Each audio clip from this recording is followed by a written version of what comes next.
Periva Sharanam. Deivathin Kural, Book 1. Aachaaryaal Kattum Ambaal.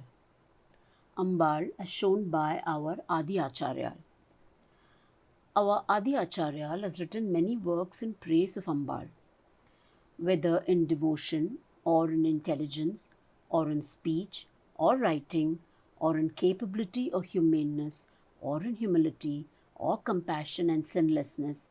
There was no one to match Adi Aachaaryaal in the past, nor is there going to be anyone in the future. On many occasions, Aachaaryaal, in all humbleness, indicates that he is the recipient of her grace despite being undeserving.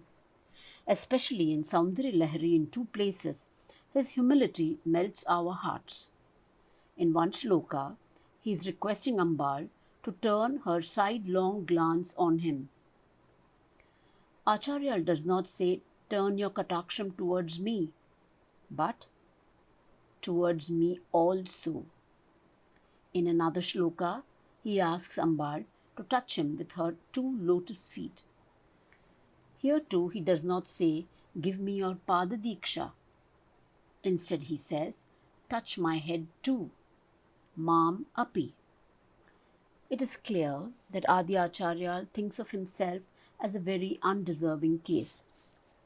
What can be the reason for his assumed undeservedness? The only logic I can think of is that he is talking on our behalf. When we read the shloka, we should feel that same humbleness in our prayer. Adi Aachaaryaal is implying this without saying it in words. How can we ask for something when we know that we do not deserve it, can be your question. But Aachaaryaal dwells on the divine feet of Ambaal, which do not care about our deservedness, but still showers their goodness on all. The moonlight, for example, falls on the Raja's palace and the thorny bush in the forest with equal felicity. Like that, your flood of kataksham may fall on me too and submerge me too in its jnana prakasham and cool compassion. Similarly, when praying for the touch of her lotus feet, Adi Aachaaryaal says, "May your lotus feet, which are being borne by the Vedas as the coronet on their head, please touch my head too." If you say that my demand is unjustified, your compassion is not concerned with justification. You are compassion personified, so please place your feet on my head too.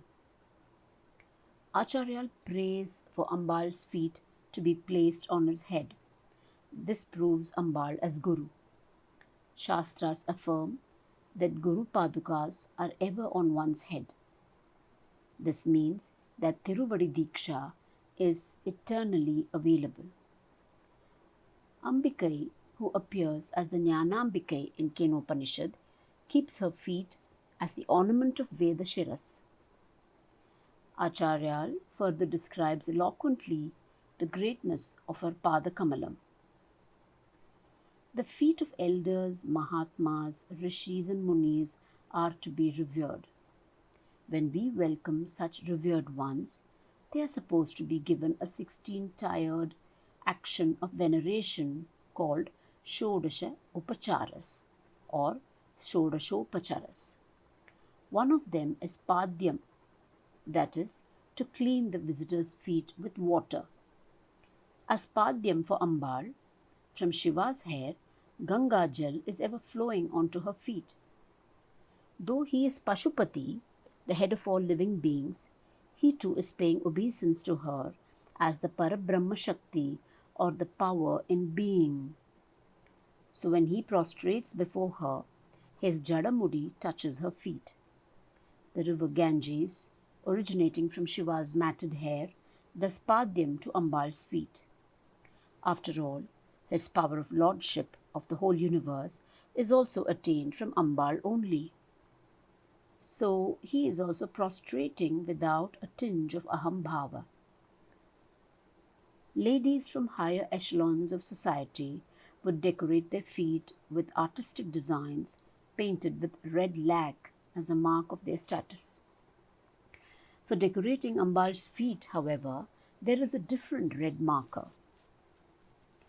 Vishnu, who is variously addressed as Hari, Narayana, etc., is also prostrating before her. After all, his rulership evolves from her power alone. He is wearing his crown, in which the central gem is the Chudamani, which is a red stone. That is illuminating her feet with the red coloration substituting for the lac. The decoration for Vishnu's head now becomes a decoration for Ambaal's feet. Devas, including Parameshwara and Mahavishnu, are doing namaskar to her without ahambhava. Let her be kind enough to remove our silly sense of pride too. For that purpose, we should be chanting the shlokas that Aachaaryaal has left for us as a legacy and meditate on her feet in the Chandra Mandala. Periva Sharanam.